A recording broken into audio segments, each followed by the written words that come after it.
পান খেয়ে আর চা খেয়ে হলো জিহ্বা পুড়ছে, পুইরা এখন বলতেছে আমার জিহ্বা ভালো না হওয়া পর্যন্ত আমার জন্য প্রতিদিন কলিজা ভুনা করবা। এই হলো কাহিনী। আসসালামু আলাইকুম রহমতুল্লাহ। কেমন আছেন ভিউয়ার্স? সবাই আশা করি ভালো আছেন। তো আপনাদেরকে কাহিনী শোনালাম, কাহিনী শোনাইতে গেলে তো আমার ভিডিও শেষ হয়ে যাবে। তো আমি আসলাম এই যে আজকে সহজ দুইটা ডিশ নিয়ে।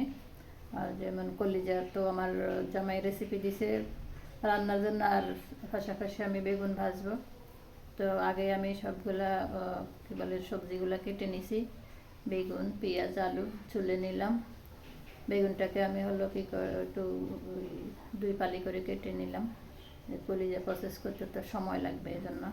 তো এই যে হলো কলিজা, বড় একটা পিস নিলাম। গতকালকেও কলিজা রান্না করছি, তো ভাবছি আজকে আপনাদের সাথে শেয়ার করি। তো আপনারা সাথে থাকেন, ভিডিওটা দেখতে থাকেন, আশা করি ভালো লাগবে। আসলে ভিডিও তো আমরা বানাই হলো আপনাদের কি বলে দেখার জন্য। এখন আপনারা যদি না দেখেন, না কোনো রেসপন্স করেন, তাহলে তো আমরা আসলে উৎসাহ হারাই ফেলি। আর আমরা আসলে ভিডিও কি বলে প্রয়োজনের তাগিদেই করি, শখের বসে না। তো আপনারা দেখেন, আশা করি ভালো লাগবে। আর ভালো না লাগলেও আপনারা কমেন্ট করে জানাবেন যে কি ভালো, কি সুবিধা অসুবিধা। আপনাদের কমেন্টের আশায় আসলে আমরা থাকি। আমাদের তো নতুন ভিডিও বানাচ্ছি, আমাদের জন্য কিন্তু এটা অনেক জার্নিটা অনেক কি বলে কঠিন। আচ্ছা, তো এই যে আমি হলো দেখলেন আমি যে কলিজার এই যে সাইডের উপরের পাটটা কিন্তু ছুলে নিলাম। এটা অবশ্যই ছিলে নিতে হবে। কেউ হলো একটু ভাপ দিয়েছিল, আবার কেউ কাঁচা ছিল, তো আমি কাঁচাই ছিলে নিলাম। একটু টানলে কিন্তু এটা উঠে যায়। আমি বটি দিয়ে একটু করে নিলাম, তারপরে টান দিলে চামড়াটা উঠে যায়। উপরের পাতলা চামড়াটা অবশ্যই উঠাতে হবে, না হলে কিন্তু কলিজা রান্নার পরে কি বলে শক্ত হয়ে যেত। অনেকে বলে কলিজা শক্ত শক্ত খেতে চায় না। আসলে এই যে সিস্টেমটা অনেকেই কিন্তু জানে না। এই যে পাতলা এই অংশটা কিন্তু ফেলে দিতে হয়, তাহলে রান্নার পরে কলিজাটা খেতে অনেক ভালো লাগে, সফট লাগে। তো আমি এখন এই যে চামড়াটা উঠায় নিলাম সুন্দর করে, দেখলেন। তারপরে হলো এইগুলো আমি কেটে সাইজ করে নিয়ে আসলাম। আর কাটার পরে আমি এখানে 5 মিনিট এগুলাকে গরম পানিতে, ফুটানো গরম পানিতে 5 মিনিট ভেজায় রাখছি। ফুটানো গরম পানিতে রাখলে হবে কি, এটা চলে যাবে, ব্লাডটা চলে যাবে, আর রান্নার পর এটা কালো হবে না কলিজা রান্নাটা। তো এই যে সুন্দর টিপসগুলো কিন্তু আপনারা পুরো ভিডিও না দেখলে বুঝতে পারবেন না। তো সাথে থাকেন, দেখতে থাকেন। আর যে আমি বেগুনে হলো কি বলে হলুদ লবণ মেখে নিলাম, আর চুলায় ফ্রাই প্যান বসায় তেল দিয়ে দিলাম। বেগুন ভাজিটা তো কি বলবো, এত একটা সহজ। বেগুনের মানে কি বলে গুণের কোনো শেষ নেই। রান্না যত সহজ মনে হয়, যারা রান্না জানে না তারাও রান্না করতে পারবে, বাচ্চারাও রান্না করতে পারবে। বেগুন ভাজিটা এত সহজে কেটে ধুয়ে হলুদ লবণ মেখে চুলায় বসায় দিয়ে আমি চলে আসলাম আমার কলিজা রান্নার জন্য। কড়াই বসাই দিয়ে তেল গরম হলে দিয়ে দিলাম গরম মশলা। সরষের তেল দিয়েছি, অবশ্যই আমি সরষের তেলে রান্না করি, আর সরষের তেলে রান্নাটা মজা হয়। তো পেঁয়াজ গরম হতে হতে এদিকে আমার বেগুনের কিন্তু এক পিঠ ভাজা হয়ে গেছে। দেখতে পাচ্ছেন সুন্দর মতো কিন্তু ভাজা হয়েছে। আর একটু হলে পুড়ে যেত, তো পুড়ে নেই, এখন এটা বেটার হয়েছে। তো এটা আমি বলে অপর পিঠও ভেজে নিব। আর এইদিকে আমার পেঁয়াজটা হলো কিছুক্ষণ ভেজে নিয়ে, পেঁয়াজটা 2 মিনিট মতো ভেজে আমি এখানে দিয়ে দিলাম কি বলে 1 টেবিল চামচ উঁচু করে রসুন বাটা দিলাম, আর দিয়ে দিলাম উঁচু করে 1 টেবিল চামচ আদা বাটা। তো আদা বাটা এবং রসুন বাটাটা দিয়ে আমি এখানে ভালো করে নেড়ে ছেড়ে মশলাগুলোও একটু ভেজে নিব। মশলাগুলার মোটামুটি একটু ভাজা হয়ে গেলে আমি এখানে দিয়ে দিব অল্প করে একটু পানি দিয়ে দিব। ভালো করে কিন্তু মশলাগুলো আমি ভেজে নিলাম 2 মিনিটের মতো নেড়ে ছেড়ে। আর এই আজকের এই কড়াইটা কি বলে, আমি নতুন রান্না বসাইছি আজকে, এক্সাইটেড আমি। এই কড়াইটা আমি কিনে আনছি। বাসার সব কড়াই কিন্তু আপনার ভাই কিনে, হাঁড়ি পাতিল, আমি কিনি না। তো এই পাতিলটা আমি শখ করে কিনলাম। তো রান্না বসালাম আজকে ফার্স্ট, এই জন্য আমি একটু এক্সাইটেড।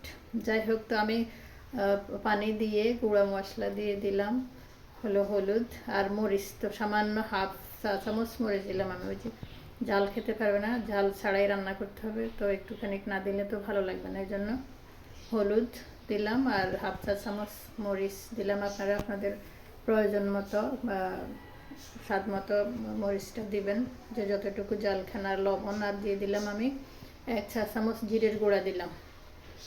1 চা চামচ জিরের গুঁড়া দিয়ে সবগুলো মশলা নেড়ে ছেড়ে আমি কিছুক্ষণ কষাই নিলাম। দেখতে পাচ্ছেন তেল উঠে আসছে।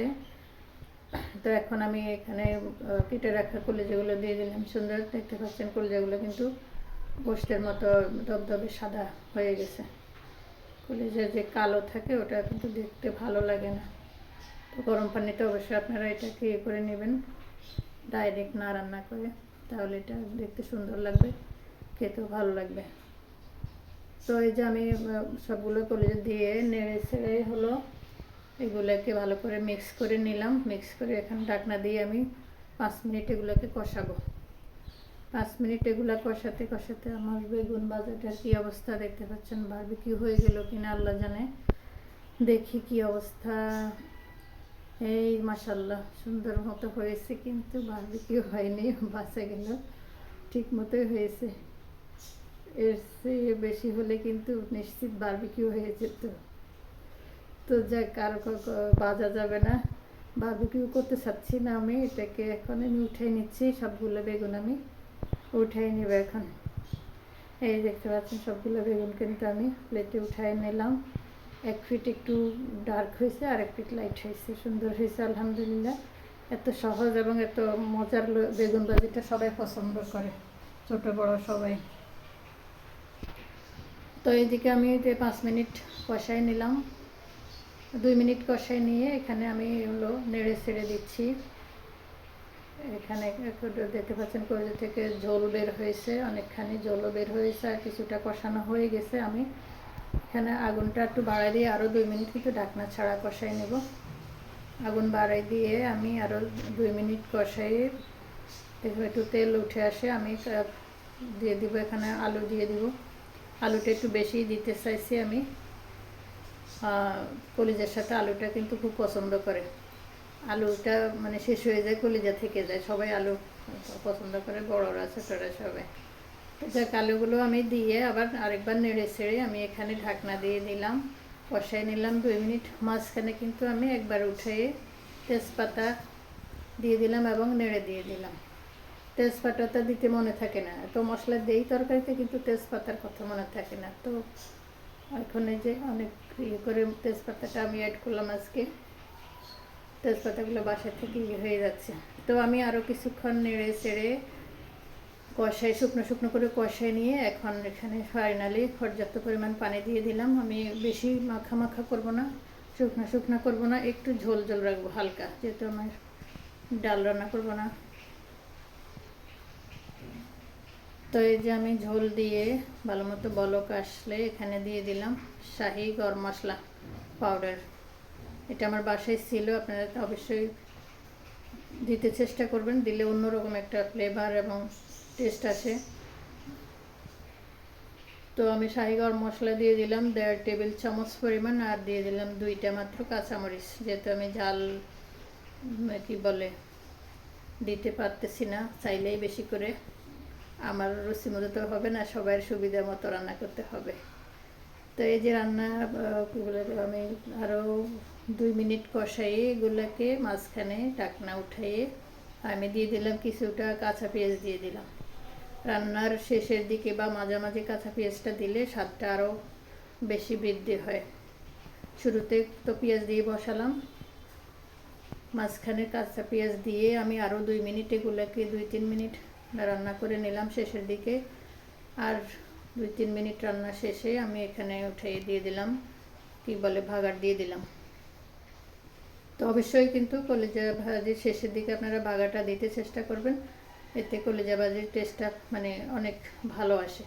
তো এই যে আমি রান্না করে নিলাম, এখন পরিবেশন করে নিচ্ছি বাটিতে। দেখতে পাচ্ছেন আমার কলিজা ভুনাটা কিন্তু কনসিস্টেন্সি বেশি ঘনও না, আবার একবারে পাতলাও না। তো এভাবে সবাই রান্না করে ট্রাই করবেন বাসায়। আর যদি আমার রান্নাটা ভালো লাগে অবশ্যই আমার চ্যানেলটা একটু সাবস্ক্রাইব করবেন, লাইক দিয়ে কমেন্ট করে পাশে থাকবেন। আল্লাহ হাফেজ। আসসালামু আলাইকুম রহমতুল্লাহ।